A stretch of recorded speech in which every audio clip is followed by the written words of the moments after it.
In this video, we're going to take a look at some of the more advanced features of the test editor, specifically when working with trace validation files.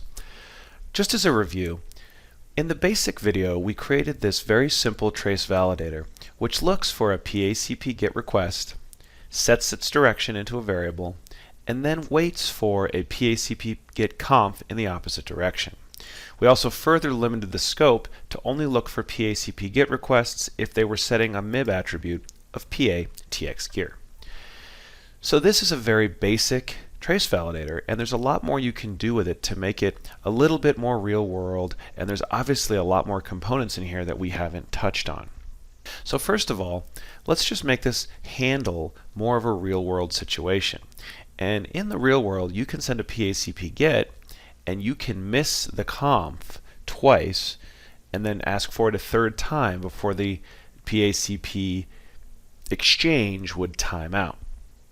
So we could build something like that into our trace validator, and we could also build some fail states into our trace validator to move along if we see something unexpected, like for example another PACP GET with a different MIB attribute.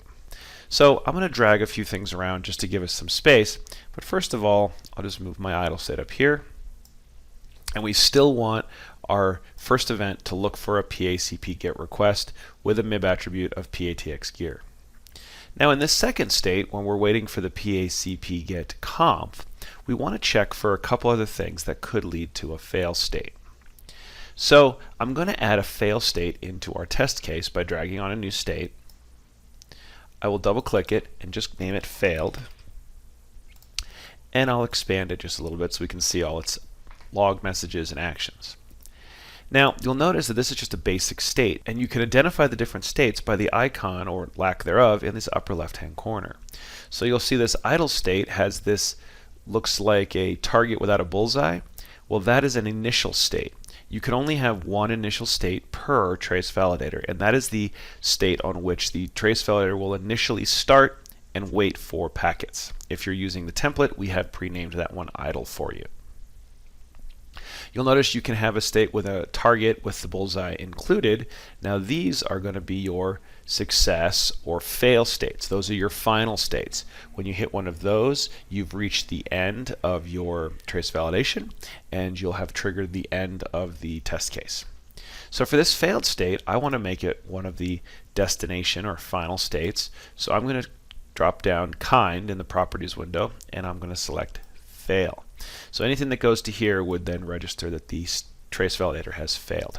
And you'll notice that turns red to let you know that you're going down the failed path. I'll just drag that here to the bottom right so that we can connect things to it.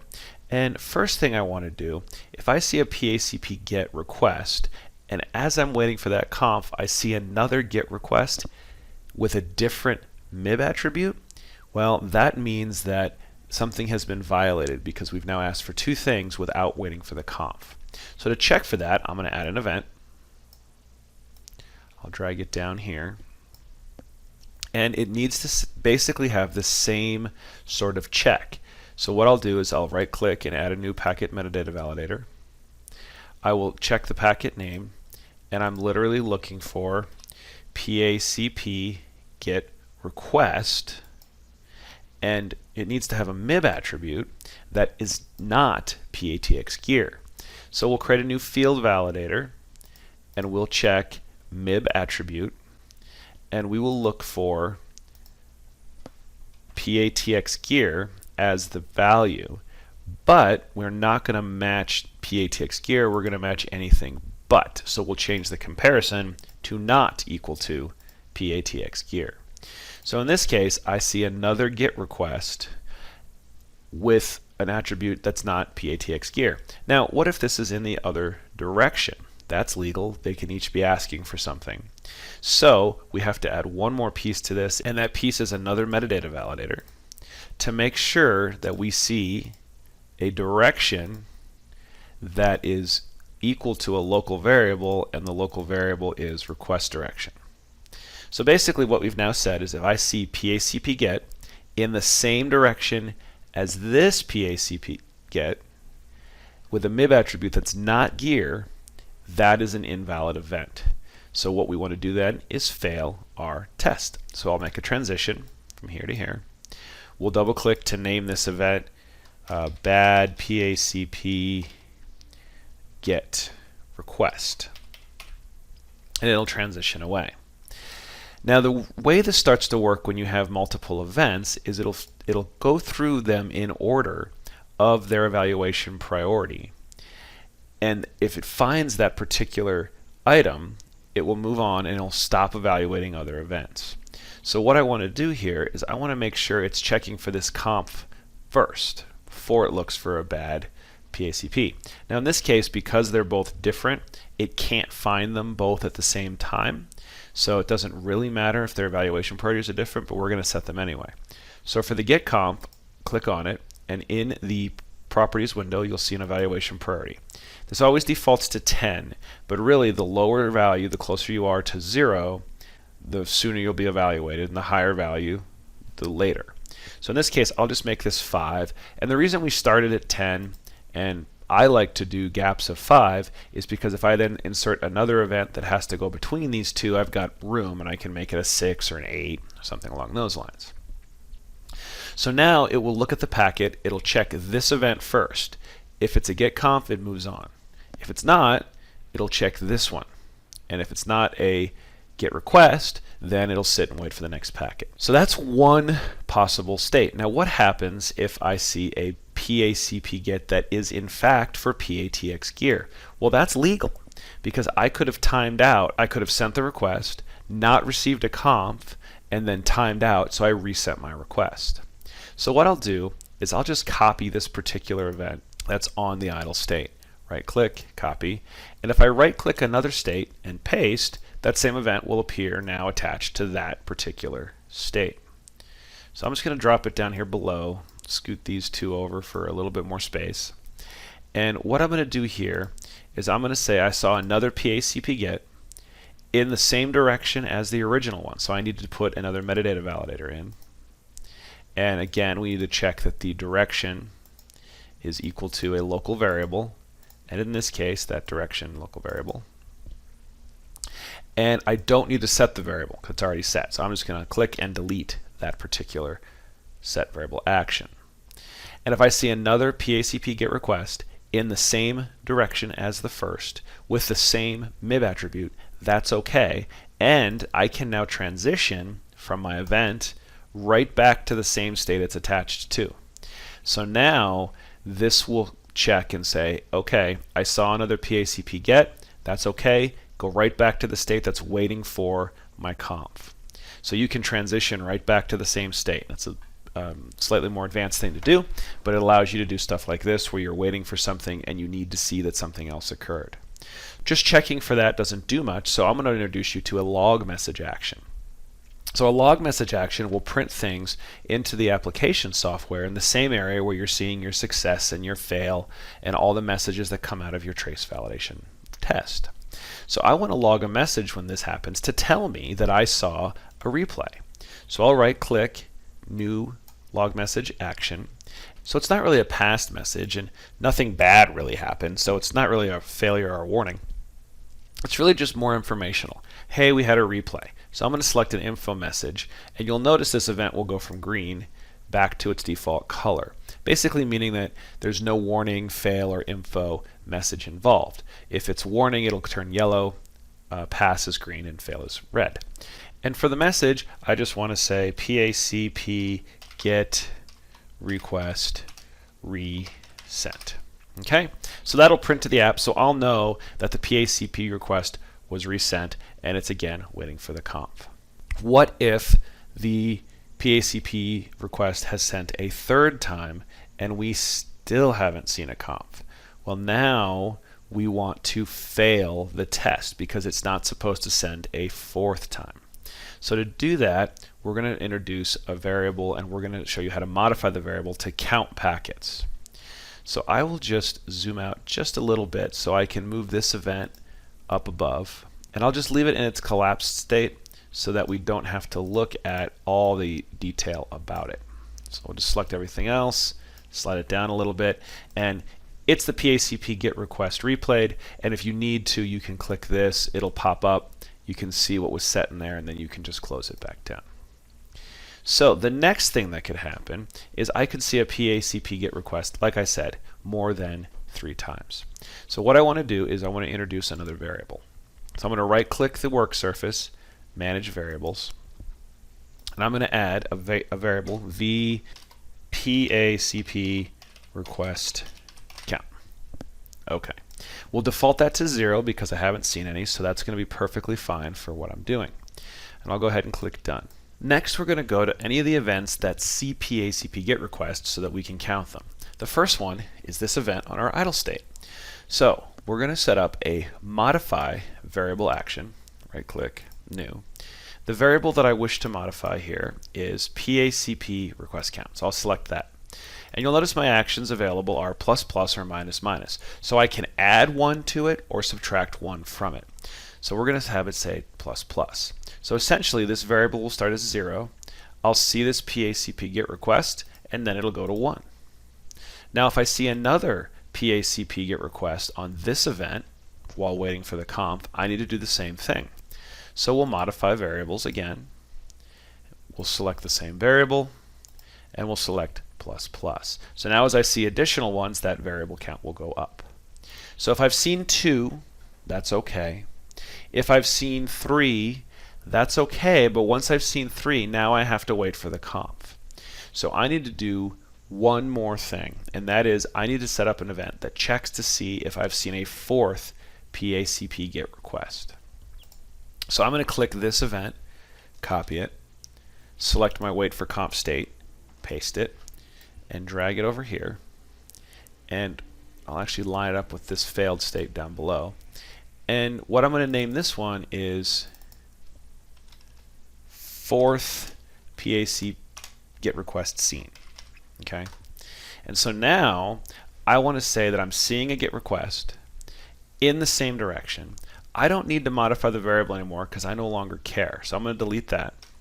It's still checking to see that it's PACP gear.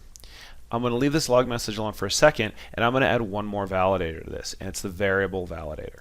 So I'll right click, I'll add a new validator, and in this case I'm going to say that the PACP request count is greater than or equal to 4. I also want to change my log message action to give me more information about why I failed. So I'm going to change this to a failure message. You'll notice that that'll turn red.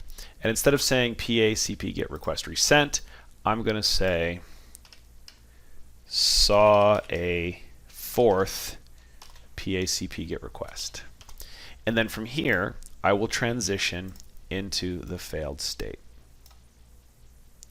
Now you'll also notice that this event that we set up earlier, the bad PACP GET, just transitions to the failed state without logging a message. That's perfectly valid, but if you do that, you won't have any information as to why it failed because we don't automatically log a fail message. So while we're at it, just to make it complete, I'm going to add a new log message action here. I'm going to make it a type failed, and I'm going to say different PACP request seen before conf. Okay, so I'll know that this was another request seen before I got my conf. Now this is important as far as evaluation priority. I'm going to re-expand this PACP GET request up top, and you'll see that they only look at the validators. That's really all we care about to know which event's going to fire.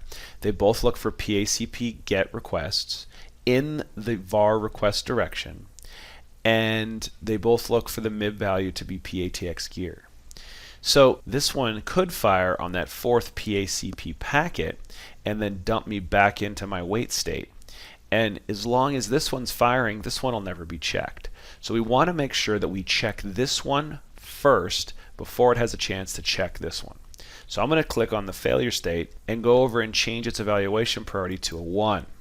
So it'll check this one first. So as soon as I see a PACP GET in this direction and this count is greater than or equal to 4, it'll go ahead and fail.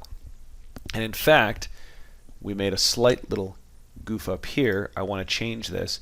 This compare value should be greater than or equal to 3. So we've already seen 3 good ones, and now this is going to see the fourth. So we're already at 3. This will be a PACP GET request that is the fourth, and it'll go ahead and move into that fail state. Now, the last thing that I want to throw in here to kind of give you a really rounded knowledge of what you can do with trace validation is a timeout. While waiting for this conf, I could time out. And what will happen in the natural course of things is this should time out and resend. And then it should time out again and resend, and then it should time out a third time and resend. But if after that third one I don't see a conf, it's going to quit, and I just need my trace validation to stop looking for packets. So what I need to do is I can do one of two things. I can either set a timeout event, or I can set a default timeout. If you're going straight to fail, you can set a default timeout on a state, and that's probably the best way to go.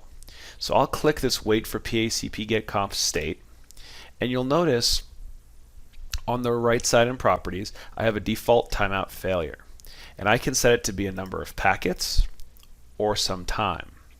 So I'm going to pick milliseconds and set something that's too long and beyond the spec, but I'll set it to 128. And then after 128 milliseconds, you're going to go to the failed state. And then you can log a message as you do that. So it's essentially the same as a log message action. And I can say timeout, waiting for PACP get conf. Okay? And what basically happens is when I enter this state, and you'll notice I also got a little clock now, so I know that there's a default timeout on this state. When I enter into this state, if none of its events trigger within 128 milliseconds, I'm going to jump straight to the failed state. So there's like an imaginary transition from this all the way to the failed state. So that basically allows you to only sit in a state for a particular amount of time or a particular amount of packets. In this case, 128 milliseconds is more than enough time to either see the PACP get resent, in which case I would transition back into the state, resetting my timer, or see my conf, in which case I would transition to the success state. Now, if I didn't want to jump straight to the failed state, I could do a timeout event. I'll quickly show you how that would have worked. So I'm going to add another event to this particular state, and we'll just drag it kind of over here to the right so we can look at it. And when you click the property, you'll notice there's a type, and they all default to packet event. I can change this to timeout event, and you'll notice pretty much everything goes away except my actions. There's no validators on a timeout event except the amount of time. And then you'll see down here for the timeout event, I can set the same duration in units. So I'll pick milliseconds, and I'll pick 1000. And I'm basically saying timeout after 1000 milliseconds. It could then transition to something. So in this case, I'll just transition it. We'll just slide this over so I can show you. I'll transition this down to a failed state. And then I could log a message when this timeout occurred, so that I could say timeout waiting for conf or whatever. But essentially, this is identical to setting a default timeout. In the default timeout, I get units, duration. I get to tell it what state to jump to, and it has to be one of your failed states. So you'll notice this dropdown doesn't show any other state, only failed. And I can log a message. With a timeout event, I can set my duration and my units just the same. Okay, and to make this identical, we'll set this to 128. Now I have more control though. I can set a log message action if I'd like. I can mess with variables, modify them, or set new variable properties. In addition, I don't have to transition to a failed state.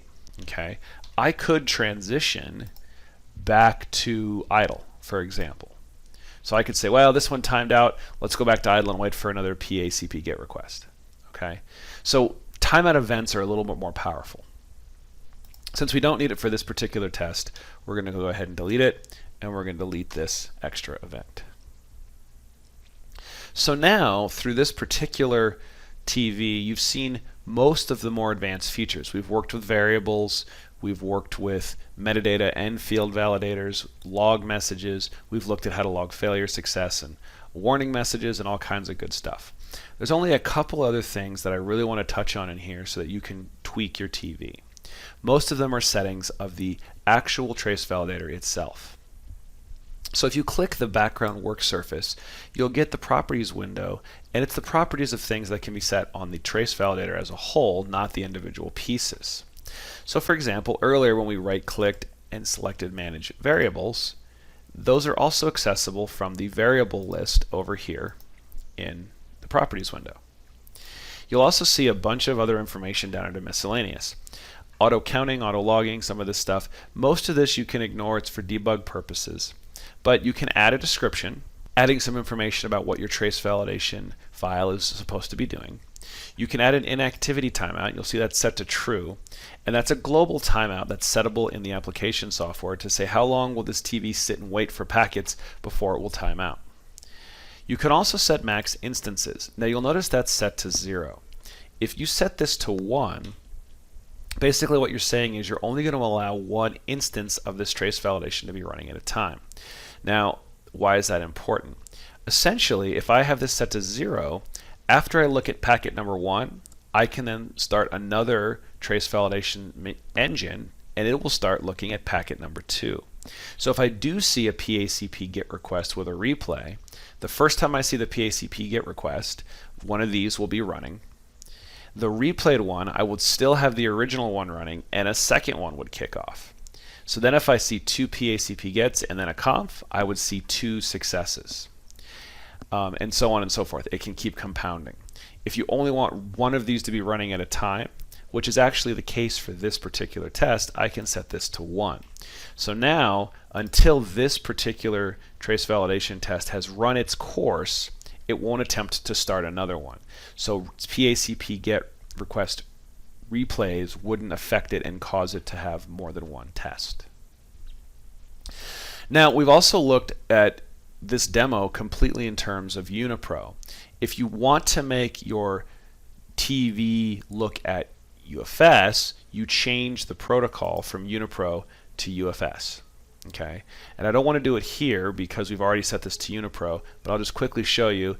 If I say test editor and I say new trace validation, once this comes up, I can go ahead, change the protocol over here to UFS, and now, for example, if I do a metadata validator and I'm looking at packet name, my drop downs will all be geared toward UFS. You can't do a trace validation file that looks at both UniPro and UFS. It has to be one or the other. So for the time being, you must set this, and then everything must be UniPro or everything must be UFS. If you want to have a particular stimulus case tied to this trace validator so that you can run them in the app, like link tests would be run in CTS mode, you can actually browse out here, go find a stimulus test on your hard drive, and that will tie them together. And so now in the app, I can say, give me all my linked tests, and when I do a run all, it'll run the stimulus test followed by this particular trace validator. So I'm going to go ahead and save this, and then we're going to run it in the app, and it shouldn't look a whole lot different than when we ran the basic one. So here we are back in the application software, and it's the same trace file I had open before. And if I scroll into configuration under TV demo and select our PACP GET check test and run it, you'll recall from the basic video, if you run through that we ran at the end of the trace before we saw our confs. Well, in this case, we're seeing some very different messages. Our PACP GET check successful test, number 1 here, looks very similar. We had a PACP GET request here, followed by a conf here. So everything went to plan. You'll see this other one has spit out some different messages. So we'll just go to PACP GET request resent, and you'll see here that we have the in test marker says we saw this PACP GET request for a TX gear. It did not receive its response from the device, so it resent it here, asking for another PATX gear. It didn't see the response again, so there's the resent a second time here, and then you'll see it failed because now a different PACP request was seen before our conf. So we tried our gear 3 times, we never got our conf, and then it failed because a different PACP GET request was sent looking for a different MIB attribute RX gear. So that basically followed the way we built our trace validation file. That's going to happen several times, and then you'll see toward the end of this trace, we finally see a PACP GET request for PATX gear, followed by a successful conf. So this trace validation file gives us quite a bit more information as opposed to the basic one we had that just said, hey, we've seen the end of trace. This one has actually told me we actually had some resends, and then I never saw my conf before I looked for something else. So that's a slightly more advanced trace validation file. Now before we wrap up, I just want to switch back over to the test editor one more time and take a look at the event and just sort of review everything you can do. So with the various validators, metadata, variable, and field, remember that those are all AND conditions, so they all have to be true to move on. There's some more advanced things in here that we're not going to talk about, such as validator expressions. You can find information about those in the user's manual, but they're something that you use far more infrequently than these other options. You're able to modify your variables up or down using modify variable actions, and you're able to set them to pretty much anything using a set variable action. In this demo, we set them all to metadata fields such as direction or packet name, but nothing stops you from setting them to the values of other local variables, to literal values, to values that are in fields. So if you need to actually grab the MIB attribute that was set rather than look for a specific one, you could do that by looking at a field and grabbing something out. We also looked at field validators, so you can check the values of fields. And again, those don't have to always be literal field values. You can actually type in, check this against a variable or check it against a range of data. So there's all kinds of other options you can set them against. But in any case, all the validators stack and are AND conditions. Now the closest you're going to get to OR conditions in a trace validation is what we set up over here, where you have multiple events hanging off the same state. So basically that's saying if you see this, or this, or this, and this being these events that I'm clicking, all of these things in this event are true, or all of these things in this event are true, then you're going to take some actions and then transition. So that's how you can set up OR logic inside of a trace validator. Now we also looked at logging messages, and I encourage you to log messages as it does provide a lot of information as to what's happening while your trace validation is running. But I would also urge you to go a little easy on them. You certainly don't want to have a log message logged for every packet it's seeing. Log messages at appropriate intervals when something significant happens in your package, such as we saw our replayed PACP. And really that's all there is to a trace validation, except you can get extremely complicated by having many different validators within an event and many events within a state, and you can loop back on yourself. You can even go backwards in the trace validation. So if you needed to go back to idle here and wait for another PACP GET request, for example, you could do that. And you could have this really iterative process. But what I encourage you to do when you're creating trace validation is to start with your success path, which is sort of what we did in the basic version of this video. We started with idle, we saw our GET request, we waited for our conf, we got our conf, we went to success. Build your success path.